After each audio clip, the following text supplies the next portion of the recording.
Magandang umaga! Sa umagang ito, atin namang tatalakayin ang tungkol sa pangatnig. Ano nga ba ang pangatnig?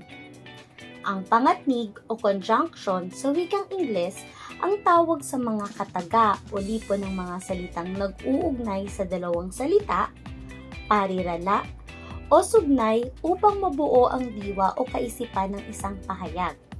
Karaniwan itong makikita sa simula o kalagitnaan ng pangungusap.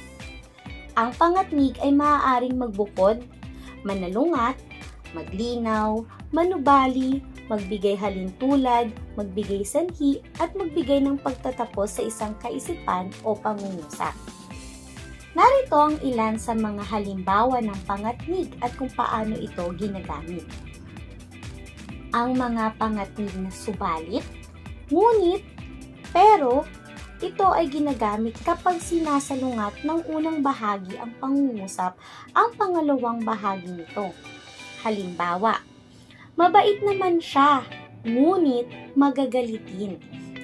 Mapapansin natin na ang unang katangiang ibinigay ay positibo at ang ikalawa naman ay negatibo, nagpapakita ng pagsasalungat. Ikalawang halimbawa, malalaki ang manggang nabili niya, subalit maasim. Ikatlo, hindi man siya mayaman, pero napakasipag niya. Sunod ay ang mga pangatnig na at, saka, pati. Ito ay ginagamit sa paghahayag ng karagdagang impormasyon o kaisipan. Halimbawa, siya ay maganda na, saka mabait pa. Nagpapakita ng pagdaragdag ng karagdagang katangian. Bumili kami ng bahay at lupa. Sunod, magaling siyang kumanta, pati sumayaw. Sunod na pangatnig naman ay ang pangatnig na kaya dahil sa. Ito naman ay ginagamit sa pagdadahilan o panananhi. Halimbawa, nagsusumikap siya sa buhay, kaya siya umasenso. Pinakita na ang pagsusumikap niya sa buhay ang siyang dahilan kung bakit siya umasenso. Sunod na halimbawa, natigil ang pagpasok sa paaralan dahil sa pandemya. Bukod sa mga pangatnig, meron din tayong tinatawag na transitional devices. Ito ay ang mga salita o parirala na makakatulong magdala ng kaisipan mula sa isang pangungusap tungo sa isa pa, mula sa isang ideya tungo sa iba, o mula sa isang talata tungo sa isa pang talata. Ang transitional device ay nag-uugnay ng mga pangungusap at mga talata ng maayos kung saan walang kahinahinala o biglang talon sa pagitan ng mga ideya. Mga halimbawa ng transitional devices. Sa wakas, sa lahat ng ito, pagkatapos.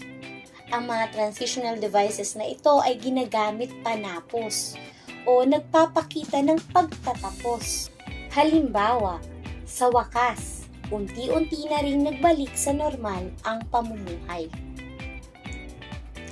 Ikalawa, sa lahat ng ito, napagtanto ko na mahalaga ang pagpapabakuna.